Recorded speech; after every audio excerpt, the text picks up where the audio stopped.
Kochi തൃക്കാക്കരയിലുള്ള railway line നിർമ്മിക്കുന്നെന്ന ഊഹാപോഹത്തെ തുടർന്ന് നാട്ടുകാർ ആശങ്കയിൽ. ലൈനിന്റെ പേര് പറഞ്ഞ് കെട്ടിട നിർമ്മാണത്തിന് നഗരസഭ അനുമതി നൽകുന്നില്ലെന്ന് നാട്ടുകാർ ആരോപിച്ചു.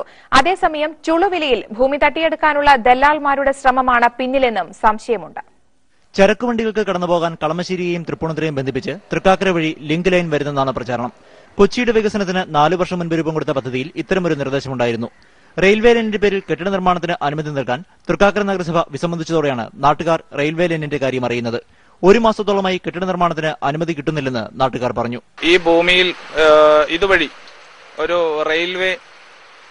റെയിൽവേയുടെ ഒരു ലൈൻ പ്രപ്പോസ്ഡ് ഉണ്ട് എന്ന് കാരണം പറഞ്ഞുകൊണ്ട് കഴിഞ്ഞ 1 മാസത്തോളമായി പെർമിറ്റ് തരാതിരിക്കുകയാണ്. നിർദ്ദിഷ്ട ലൈൻ കടന്നുപോകുന്ന റൂട്ട് കൃത്യമായി വിശദീകരിക്കാൻ ആർക്കും കഴിയുന്നില്ല. സർവേ നടത്തിയിട്ടുമില്ല. കളമശ്ശേരി, തൃപ്പൂണിത്തുറ നഗരസഭകളിൽ കെട്ടിട നിർമ്മാണത്തിന് അനുമതി നൽകുന്നതിന് നിയന്ത്രണം ഏർപ്പെടുത്തിയിട്ടുമില്ല.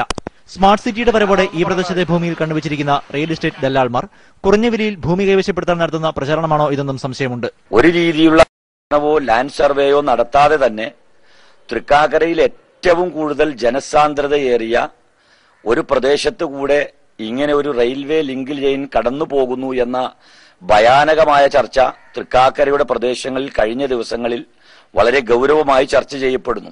ജനസാന്ദ്രതയേറിയ പ്രദേശത്ത് കൂടി റെയിൽവേ ലൈൻ നിർമ്മിച്ചാൽ അതിനെ എതിർക്കാനാണ് നാട്ടുകാരുടെ തീരുമാനം. ജനങ്ങളുടെ ആശങ്കയകറ്റി കെട്ടിട നിർമ്മാണത്തിന് അനുമതി നൽകാൻ നഗരസഭ തയ്യാറാകണമെന്ന് നാട്ടുകാർ ആവശ്യപ്പെട്ടു.